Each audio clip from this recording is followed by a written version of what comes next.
Bonjour, c'est Benoît. Alors, voici la photo d'un puits. Alors, vous vous demandez certainement pourquoi j'ai mis une photo de puits dans cette vidéo. C'est très simple. Si vous êtes dans un puits, personne ne vous trouve. Personne ne pense à vous chercher dans un puits, au fond d'un puits. Et donc, personne ne vous trouve. Et si je vous parle de ça, c'est simplement pour faire le parallèle avec votre site web. Si votre site web se trouve en termes de référencement, dans les pages profondes de Google, c'est-à-dire qu'il n'est pas dans la première page des résultats de recherche, s'il se trouve dans la deuxième page et encore plus s'il se trouve dans les pages suivantes, 3, 4, 5, etc., c'est comme s'il était au fond d'un puits, c'est-à-dire qu'il n'existe pas, personne ne le visite, personne n'est au courant qu'il existe, et voilà. Donc, en fait, je voulais simplement vous montrer ça, pour bien vous faire comprendre l'importance du référencement. Alors c'est extrêmement difficile, évidemment, d'arriver sur la première page. Enfin, ça dépend de la concurrence, des mots-clés, etc. Mais tout le monde veut évidemment être sur la première page, tout le monde veut être premier sur la première page. Et effectivement, on va voir justement des chiffres avec des graphiques qui expliquent pourquoi c'est important effectivement d'être sur la première page et pourquoi ça a un impact vraiment important. Alors, les chiffres que je vais vous présenter sont issus d'une étude de l'agence Chitika, qui est une agence de pub américaine, une grosse agence de pub, qui a fait une étude plusieurs années de suite.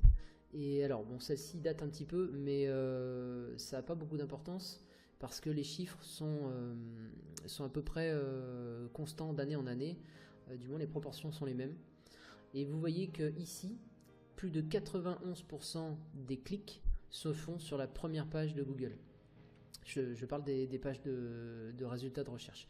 Quand vous faites une recherche, vous avez un nombre incalculable de pages possibles à explorer, mais plus de 91% des clics se font sur la première page.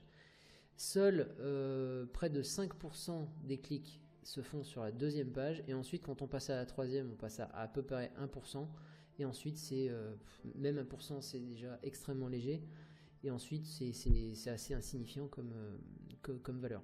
Alors, moi le premier, quand je fais des recherches, et vous aussi, quand vous faites des recherches, vous vérifiez la première page, et encore pas forcément jusqu'en bas, mais bon, ça on le verra après. Vous regardez la première page, et éventuellement, dans certains cas, la deuxième page, si vous n'avez pas trouvé le site pertinent qui répond à votre demande. Et puis, généralement, vous arrêtez là. Alors personnellement, moi je vais un peu plus loin parce que quand ma recherche est imprécise ou alors quand je sais pas, les sites qu'on me propose ne correspondent pas exactement à ce que je cherche, du moins par rapport au titre et à la description. Après, je ne peux pas vraiment savoir s'ils correspondent complètement, mais en tout cas, il m'arrive parfois d'aller dans la deuxième, troisième, quatrième, cinquième page. Bon, après, je vais pas beaucoup au-delà, évidemment, parce que sinon on s'arrête jamais. Et puis on peut estimer qu'au bout d'un moment, c'est plus une perte de temps qu'autre chose d'aller plus loin. Mais voilà, en tout cas, je vais rarement au-delà de la page 3, 4, 5. Voilà. Donc je suis un petit peu comme tout le monde. Puisque tout le monde se concentre principalement sur la première page. Alors ça veut bien dire que les résultats de Google sont quand même ultra pertinents. Parce que sinon les gens visiteraient bien sûr beaucoup plus de pages pour trouver ce qu'ils cherchent. Mais là, a priori, Google a bien compris comment, bon, ça fait des années qu'il affine son algorithme, mais il a bien compris comment répondre de manière la plus pertinente possible aux utilisateurs. Alors maintenant, on va regarder un autre graphique, toujours de l'agence Citica, qui indique le pourcentage de clics par rapport aux positions dans la première page. Enfin, dans la première page et dans la seconde, puisqu'on va jusqu'à la position 15. On constate que plus de 30%, je crois que c'est 33% à peu près, des clics se font sur la première position. Et alors je parle de la première position des résultats naturels de Google, puisque les gens ont tendance à éviter entre guillemets les résultats payants, les annonces payantes, les 3-4 premiers résultats qui sont fournis par Google maintenant et qui se présentent au-dessus des résultats naturels. Donc les gens ont tendance à zapper ces résultats payants pour se diriger directement sur les résultats naturels. Pourquoi ? Parce que, a priori, les résultats naturels sont plus pertinents pour les utilisateurs, parce que en tant que pub payante, on peut se placer sur n'importe quel mot-clé. Il suffit entre guillemets de payer, et les résultats sont pas forcément pertinents, du moins pas aussi pertinents en termes de recherche et en termes de produits a priori sur les recherches des gens. Bon. Ensuite, en deuxième position, on a à peu près 16-17% des clics. En troisième pourcent, on passe à peu près 11%. Et à partir de la quatrième, cinquième, vous voyez vraiment une courbe qui baisse, qui baisse, qui baisse, qui baisse. Il y a quand même quelques pourcentages pour, on va dire, 2-3% pour la 9e et 10e position. Et après, on a vraiment une rupture. Enfin, une rupture. On voit qu'il y a une courbe qui baisse moins régulièrement, qui va sur la deuxième page, position 11. Bon, position 11, c'est la première position de la deuxième page. Et ensuite, bah, ça descend continuellement. Alors, on voit bien que les résultats de la seconde page sont insignifiants par rapport notamment à la première, deuxième position. Donc c'est ce que je disais tout à l'heure, les gens vont assez peu sur la deuxième page de recherche, ce qui fait que bah, voilà, vous n'avez pas le choix que d'être sur la première page si vous voulez des visiteurs. Alors pourquoi les 2-3 premiers résultats, 2-3-4 premiers résultats ont beaucoup plus de clics, de pourcentage de clics que les autres? Bah, c'est simplement parce qu'ils sont dans le champ visuel de l'utilisateur. C'est-à-dire que quand on descend dans la page, on voit les résultats suivants, mais quand on a directement l'affichage des résultats à l'écran, bah, les premiers qui s'affichent sont les 2-3 premiers, et puis en dessous, bah, il faut faire défiler la page, il faut scroller pour voir la suite. Et justement à propos de ça, on va regarder, je vais vous expliquer, je vais vous donner quelques explications supplémentaires concernant justement ce triangle que forme le regard. Je vais vous détailler ça dans un autre graphique. Donc voilà un autre graphique que je voulais vous montrer. Donc c'est une image qui provient du site oseox.fr, d'un article d'Aurélien Bardon, expert en création de trafic et e-commerçant. Donc ça symbolise graphiquement ce qu'on appelle la zone chaude, ou ce qu'on peut appeler aussi le triangle d'or. Tous les points, toutes les croix sur la photo, en fait, sont les points où se pose le regard. Et toutes les couleurs les plus chaudes, c'est-à-dire les couleurs les plus rouges, sont les zones où se concentre le plus souvent le regard. Et donc on voit nettement un triangle qui se dessine à partir du coin supérieur gauche de l'écran. Donc on a une zone chaude qui correspond au premier résultat de recherche. Puis après on a le deuxième, puis après on s'éloigne un petit peu sur le troisième avec plutôt une zone orange. Et après on descend sur du jaune, vert, bleu, etc. Et puis après on a des couleurs plus froides. Donc là vous avez des résultats de recherche d'une ancienne version de Google. Parce que vous avez les résultats de recherche naturels à gauche et payants à droite, donc c'est plus présenté comme ça, mais le principe reste à peu près le même, hein. C'est ce que je voulais vous faire comprendre, c'est que quels que soient véritablement les chiffres réels, le système reste le même. Et je pense que il faudrait que je vérifie ça, peut-être qu'il y a une étude qui le démontre, mais je pense que ce triangle est formé comme ça à cause ou grâce à notre système de lecture, parce qu'on lit de haut en bas et de gauche à droite, et peut-être que ça serait intéressant de savoir ce qui se passe dans les pays arabes par exemple, puisqu'ils écrivent de droite à gauche, et peut-être que tout simplement les résultats de recherche et les zones chaudes sont inversés par rapport à nous.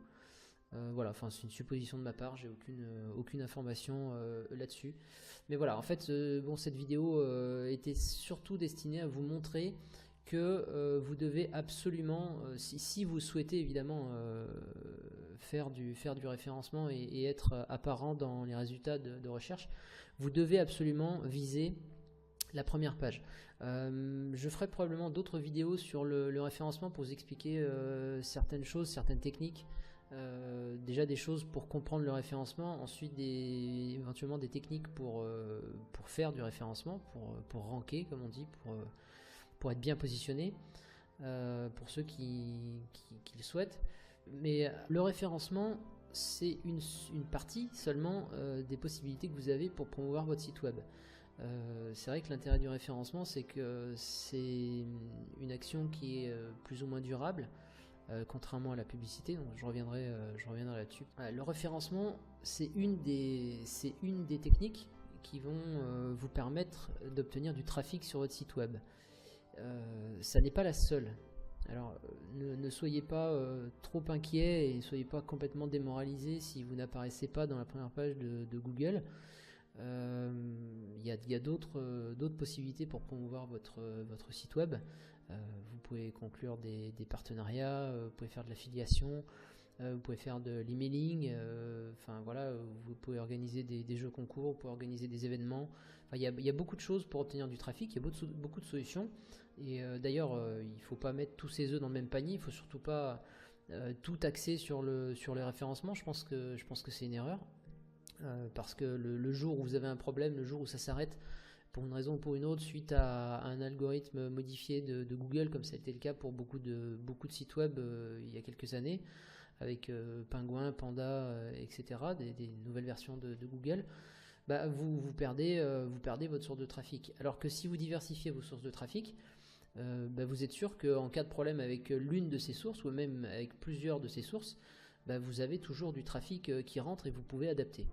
Vous avez aussi la publicité payante. Alors ça, c'est quelque chose que je voulais aborder. Effectivement, il y a des entreprises qui veulent promouvoir une activité et qui font de la pub payante. La pub payante, c'est très bien, ça donne des résultats, sauf que le jour où vous arrêtez de payer votre campagne de pub, votre trafic tombe à zéro, ou du moins retombe à ce qu'il est naturellement sans publicité. Et ça, c'est un problème, puisque effectivement la publicité ça coûte cher, et lorsque vous arrêtez de payer, bah, vous n'avez plus de trafic, plus de clients, plus de ventes, voilà, donc c'est votre site internet et bah, il est foutu quoi. Alors que le référencement naturel, bah, alors ça demande beaucoup d'efforts, ça demande du temps, c'est fastidieux, ça peut être relativement compliqué et difficile selon la concurrence et les mots-clés sur lesquels vous voulez vous placer. Par contre, l'intérêt, c'est que c'est relativement durable. C'est pas infini, évidemment, mais des actions que vous allez pouvoir faire maintenant vont avoir des résultats dans le futur, dans un futur plus ou moins proche, à quelques jours, à quelques semaines, à quelques mois. Et ensuite, ces résultats vont pouvoir continuer d'augmenter en minimisant les efforts. Et si vous arrêtez complètement les efforts de référencement, vous allez toujours obtenir un certain niveau de trafic qui va peut-être aller en s'amenuisant dans le temps, mais en tout cas qui ne va pas s'arrêter nettement et brutalement d'un coup.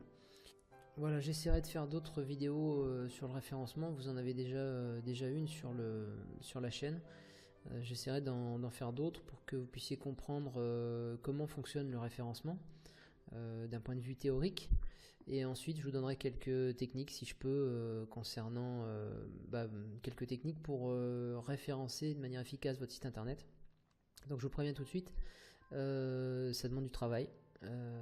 C'est un petit peu long. C'est pas forcément très compliqué, mais c'est fastidieux surtout. Voilà, mais ça peut donner de bons résultats, surtout si vous êtes dans des niches, sur des sujets de niche. Alors évidemment, si vous voulez référencer sur informatique, sur assurance, sur banque, sur mutuelle et tous ces trucs-là, bon bah là, c'est pas la peine d'espérer hein, sans avoir un très très très gros budget. Et là il faudra faire beaucoup de publicité en plus du référencement. Mais si vous avez des sujets plus des sujets de niche, ou si vous voulez vous référencer sur des zones géographiques, c'est beaucoup plus simple, puisqu'effectivement globalement, si vous voulez vous référencer en tant que boucher Sur le mot boucher, bon, ben, ça va être un petit peu compliqué parce que ça va être national. Ça veut pas dire grand chose, boucher. Enfin, ça veut dire grand chose, si évidemment, c'est un terme pertinent, mais je veux dire, vous allez être noyé dans la masse de l'ensemble des sites qui parlent de boucherie de manière générale.